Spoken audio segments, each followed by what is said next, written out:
Alô, varandeiros, para você ligado na varanda mais famosa do Brasil, um grande abraço. Cheguei para falar tudo sobre o Santos Futebol Clube, para você que tá ligadinho no canal, e vamos repercutir o empate do Peixe ontem por 1-1, embaixo de muitos protestos no estádio do Canindé, hein? Sobrou para todo mundo, é o famoso fora todo mundo que ontem nós ouvimos no estádio do Canindé. Sobrou para o Ruedão, sobrou para o comitê gestor, para Ângelo, para Soteldo e também para o restante do elenco. O Santos, embaixo das pressões, melhorou?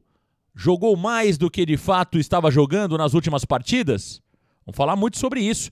Se a pressão deu resultado ou não para o time do Peixe. Vamos falar também sobre a classificação do Santos no Campeonato Paulista. Preocupa demais. E a sequência de jogos para o restante do Campeonato Paulista. Tudo isso e muito mais, além das declarações de Odair Hellmann e também sobre a contusão do Soteldo, que pode realmente ficar algumas partidas de fora do Peixe. Tudo isso e muito mais aqui no Varanda. Deixa o like, compartilha, se inscreva. Vem pro Varanda Futebol Debate. Meus amigos varandeiros, é hora de falar do aplicativo OneFootball. Melhor aplicativo de futebol para você.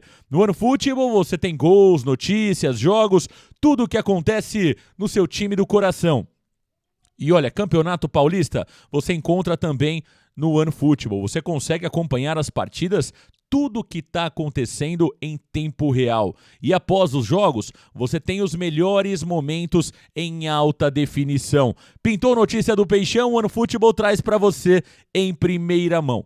É ou não é o melhor aplicativo de futebol? Então baixe agora o OneFootball. QR Code no canto direito da tela e link fixado nos comentários. Baixe agora o OneFootball, parceiro oficial do canal Varanda Futebol Debate. Meus amigos varandeiros, ontem muitos protestos no Canindé e a repercussão do jogo de ontem, eu vi muita gente falando o Santos jogou a sua melhor partida.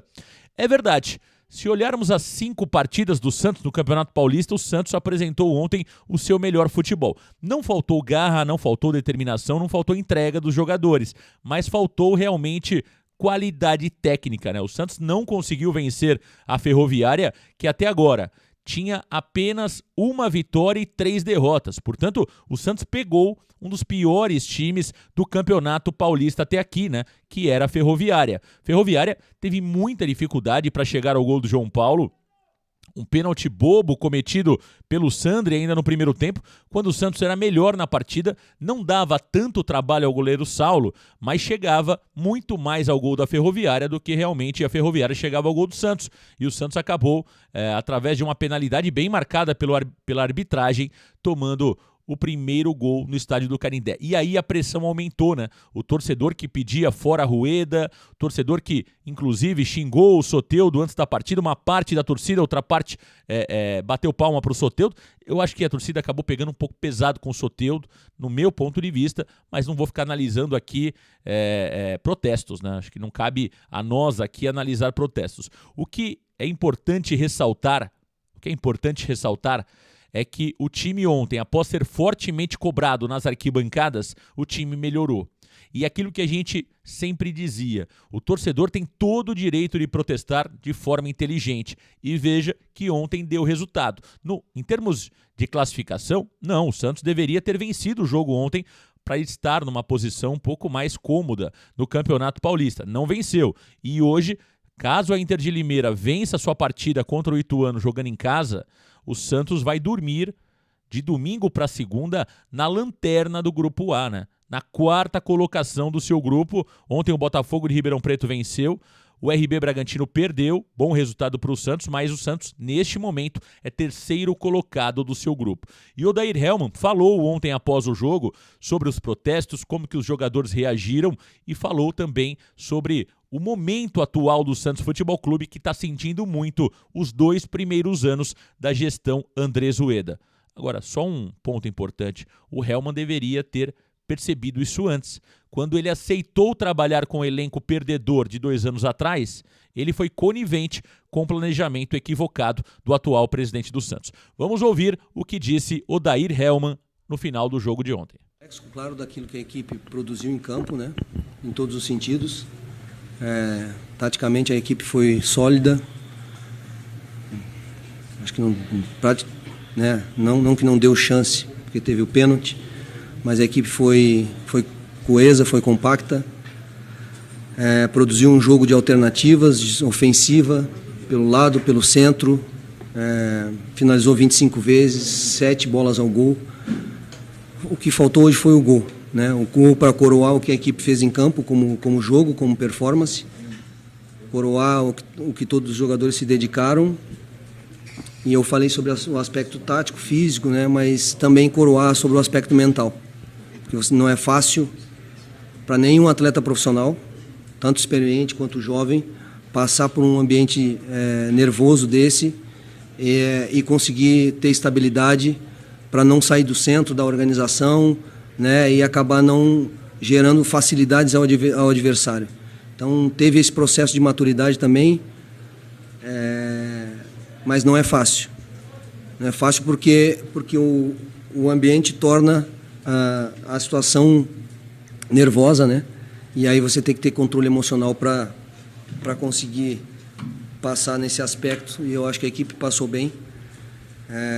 Eu entendo o torcedor, a tristeza do torcedor, eu entendo os 2 anos que o Santos não conseguiu dar uma resposta técnica à sua torcida, né?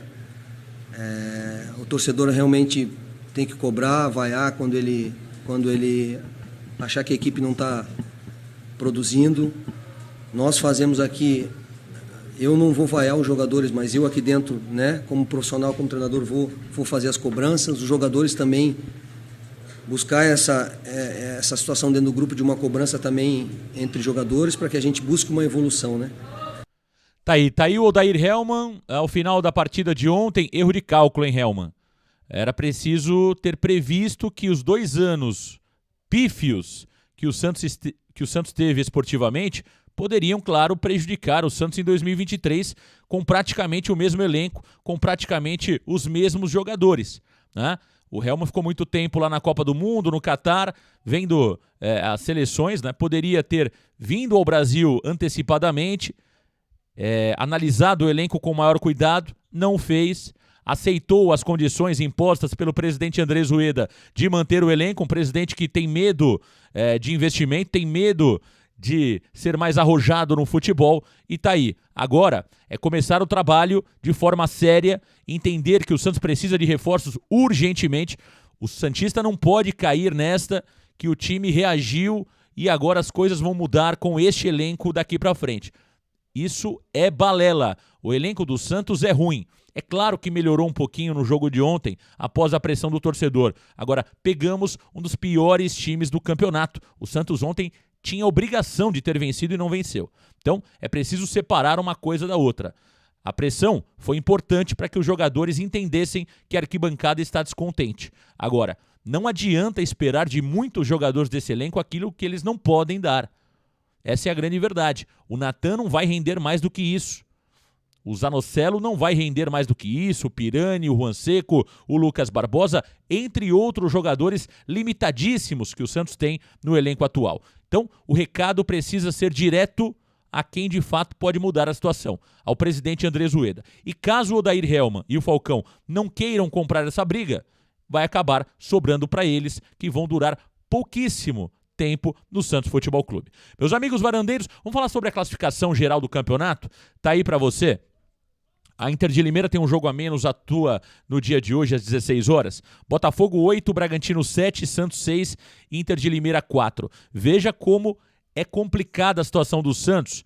O Santos é 3º colocado, podendo ficar em 4º colocado, porque a Inter joga em casa no dia de hoje. E por que é complicado? Por isso. Olha a sequência de jogos do Santos daqui pra frente. Palmeiras no Morumbi. Palmeiras como mandante, Morumbi vai estar lotado. Palmeiras foi campeão no dia de ontem sobre o Flamengo. Depois o São Bento, que é um dos melhores times do interior neste momento no Campeonato Paulista. Esse jogo vai ser no Canindé de novo, não é na Vila Belmiro. Depois o São Paulo, no Morumbi. Portanto, das 3 próximas rodadas, 2 jogos do Santos no Morumbi. Depois, o Santos pega o Santo André, jogando no Bruno José Daniel, fora de casa. Depois a Portuguesa, dia 20 de fevereiro, jogando na Vila Belmiro. Corinthians na Vila. Portanto, 2 jogos na Vila, Portuguesa e Corinthians. Eu acho que o Santos vence a Portuguesa na Vila Belmiro, mas o Corinthians é complicado. E fecha com o Ituano no Novelli Júnior. Então, olha que sequência delicada para o Santos. São 6 pontos ganhos em apenas 5. As 3 próximas rodadas tem nada mais, nada menos que Palmeiras, São Bento, o melhor time do interior por enquanto, e também o time do São Paulo. Olha que complicado, hein?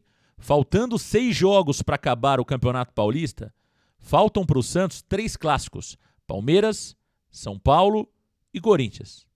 Então, é uma situação complicadíssima. Aliás, eu falei 6, faltam 7 jogos, né? Eu falei 6, faltam 7 jogos. Só vamos confirmar aqui quantos jogos faltam. É isso mesmo. 1, 2, 3, 4, 5, 6, 7 jogos. Portanto, faltam 7 jogos para o término do Campeonato Paulista. Ou o Santos abre o olho, ou ficará fora pela 3ª vez consecutiva da reta final do Campeonato Paulista. E mais do que isso, matematicamente, o Santos ainda corre risco de rebaixamento no Paulistão 2023.